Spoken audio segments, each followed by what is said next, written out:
سلام. میخوایم بهت یاد بدیم که چطوری میتونید برای خودتون اکانت 1 ساله پروی چت جی پی تی رو فعال کنید.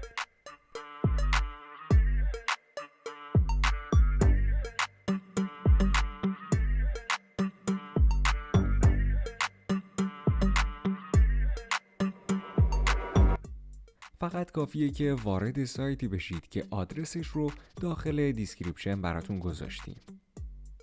بعد از باز شدن سایت از این قسمت Create New Email رو میزنیم.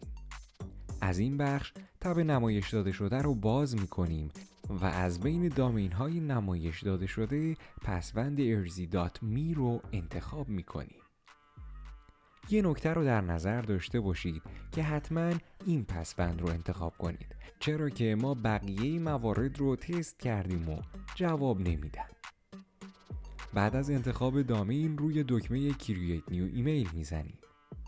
بعد از نمایش این پیغام یعنی ساخت ایمیل مد نظر شما با موفقیت انجام شده. از این قسمت هم میتونید آدرس ایمیلی که ساخته شده رو ببینید. توجه داشته باشید که تا به اینجای کار شما فقط یک حساب جدید ساختید. از اینجا به بعد میریم سراغ فعال کردن اکانت 1 ساله پروی چت جی پی تی. از این قسمت روی دکمه کپی میزنیم تا آدرس ایمیل انتخاب و کپی بشه. کار ما دقیقاً از اینجا شروع میشه. وارد سایت چت جی پی تی میشیم. بعد از اینکه وارد شدیم روی ساین آپ میزنیم و در این قسمت آدرس ایمیلی که کپی کردیم رو وارد میکنیم. صبر میکنیم تا وارد پروسه ثبت نام بشیم. وقتی این بخش نمایش داده شد، در این قسمت باید یک پسورد برای اکانت خودمون انتخاب کنیم. همونطور که در پایین هم توضیح داده شده، ما باید یک پسورد با طول حداقل 12 کاراکتر رو انتخاب و وارد کنیم. بعد از وارد کردن پسورد روی ادامه میزنیم و یک مرحله به جلو میریم. در این بخش همونطور که میبینید لازمه که یک کد تایید رو اینجا وارد کنید. اما این کد تایید کجاست؟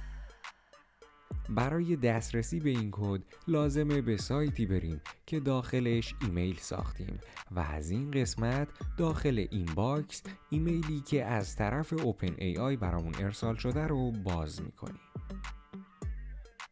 کد ارسال شده رو کپی میکنیم و دوباره به چت جی پی تی برمیگردیم. و حالا کد رو در این بخش کپی میکنیم و مجدداً ادامه رو میزنیم و وارد مرحله بعد میشیم. داخل این بخش لازمه که یک اسم و تاریخ تولد رو وارد کنیم که میتونید به دلخواه یک اسم و تاریخ تولد رو وارد کنید. سعی کنید تاریخ تولد رو جوری وارد کنید که سن شما بیش از 18 سال به نظر برسه. بعد از وارد کردن تاریخ تولد روی دکمه ادامه بزنید تا فرایند ثبت نام شما تکمیل بشه. حالا میتونید وارد چت جی پی تی بشید. از این قسمت هم میتونید ببینید که اکانت شما فعال شده و به پرو ارتقا پیدا کرده. از این قسمت هم میتونید ببینید که اکانت شما فعال شده و چت جی پی تی شما به نسخه 52 یا همون آخرین نسخه چت جی پی تی پرو ارتقا پیدا کرده.